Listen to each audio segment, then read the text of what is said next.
يو السلام عليكم اخواني واخواتي. يلا الخوت، انتهت واحد المكالمه اللي دازت بيني وبين الشحمي، واحد الانسان اللي عيط ليا طيب وخلوق وصدق راجل طلع راجل وتواصل معايا.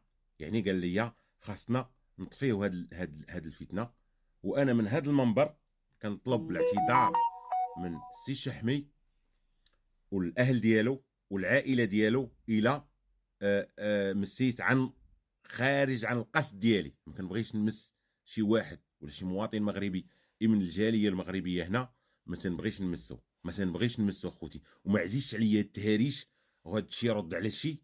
وهذه الفتنه خاصها تحبس. يعني حضرت انا والسيد، خاصنا نديروا ليها حد. انا كنعتذر بوبليكمون لهذا الراجل اللي الا غلط في حقه. انا تجرأت، وكانوا بعد زلة اللسان تجاه هذا السيد اللي ما يستاهلش صراحه. وعيطوا لي بزاف ديال الناس اصدقاء ديالو اللي كيشهدوا على السمعه ديالو، كيشهدوا على المعامله ديالو مع المغاربه هنا في ايطاليا. ولذلك راني محيت الفيديوهات بجوج الاخرين اللي كنت درت فيهم شويه ديال تدخل القطره، راني حيدتهم. وكنعتذر مجددا من العائله ديال الشحمي اللي في المغرب، كنطلب منهم كل الاعتذار، كنطلب منهم السماحه الى جرحت شي حد وإلا مسيت شي حد خارج الاراده ديالي. والله الاراده ديالي ما ندير الفتنه ولا نبغي فراسك كيضرني خاطري ملي كيبانوا لي جوج مغاربه كيتعايروا ولا كيتهارشوا لان كنشوف في العالم فين وصل، وكنشوف الجاليات الاخرين فين وصلوا في التقدم ديالهم في الاتحاد ديالهم. كنشوف على الهنود على البنغلاديش جاو مورانا حكموا هنايا، دايرين مشاريع، دايرين كيتساعدوا مع بعضياتهم. شفت الباكستانيين كيتساعدوا مع بعضياتهم، شفت الالبان كيتساعدوا مع الا حنا المغاربه مقابلين بعضياتنا كنتهارشوا كي الكلاب. يعني هذا الشيء راه غير معقول. وكنطلب من الاخ الشحمي، والله كان هذا طلب عندي ليه، ديال يخرج واحد الفيديو مع يصلح الموقف مع الجزائر، لان كاين عائلات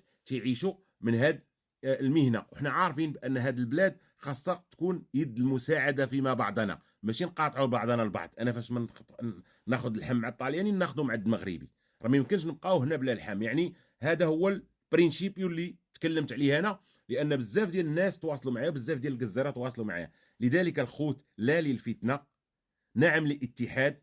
والاتحاد ديالنا كيكون قوه باش نكونوا واحد الجاليه قويه، واحد الجاليه اللي تجر الخير وكت غاده متبعه واحد التوجه ديال الخير وديال المساعده وديال المعاونه، باش نتساعدوا مع بعضياتنا ونكونوا اليد في اليد، ونعطيو لبعضياتنا الاحترام والتقدير، وما نطيحوش في واحد المستوى وواحد المستنقع ديال الرذيله ديال شي كلاشي شي وشي يرد على شي. لذلك انا راني محيت الفيديوهات بجوج اللي كان خرج فيهم شويه ديال، يعني كان شويه ديال زله اللسان مني او من الشيطان. لذلك اعوذ بالله من الشيطان الرجيم، وكنطلب سماحه من هذا الراجل اللي الا غلط في حقه خارج على القصد ديالي. والله انا خرجت فقط حيت بغيت ندافع شويه على الجزاره.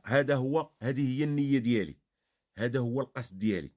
كنطلب سماحه مجددا للسي الشحمي والعائله ديالو والاصدقاء ديالو. وسمحوا لي راني محيت الفيديوهات بجوج اللي لحت في تيك توك اليوم. وكنشكركم اخوتي وكنحييكم وكنعتذر لكم حتى نتوما على هاد طيله النفس في هذا الفيديو. شكرا والسلام عليكم وتحيه للمغاربه فين ما كانوا. ونتمنى نكونوا خوت وتسالي هذه الفتنه وما يبقاش هاد الضجه على هاد خوتنا الجزائر. حتى هما مغاربه بحالنا كيترزقوا الله، عندهم محلات، كاين عندهم عائلات. كيف انا عندي عائله والشحمي عنده عائله، وهاد الجزائر تما عندهم عائلات. يعني كنطلب هذه رجاء، كنطلب من الاخوان ديالي المغاربه هنا في ايطاليا يقولوا اعوذ بالله من الشيطان الرجيم كيف درت انا، وقمت بسحب الفيديوهات، يسحبوا الفيديوهات ويخرجوا في فيديوهات كهذه مسانده لبعضنا البعض، باش ما تبقاش الفتنه منتشره بيننا، باش نكونوا جاليه سوليده، واحد الجاليه قويه، واحد الجاليه كتدعي الى الخير والى التوحد والى المعاونه، تكون اليد الممدوده لبعضياتنا. هذا هو اللي كنسعى ليه، وهذه هي الاراده ديالي، وهذه هي النيه ديالي، والله شاهد على قلبي. كنحيي السي شحمي كنطلب منه السماحه هو والعائله ديالو في المغرب والعائله ديالو هنا والاصدقاء ديالو. كنشكركم اخوتي وكنحييكم كيف ديما، والسلام عليكم ورحمه الله تعالى وبركاته. كان معكم اخوكم خزازرة اكسبو المتواضع من مدينه نابولي. السلام عليكم.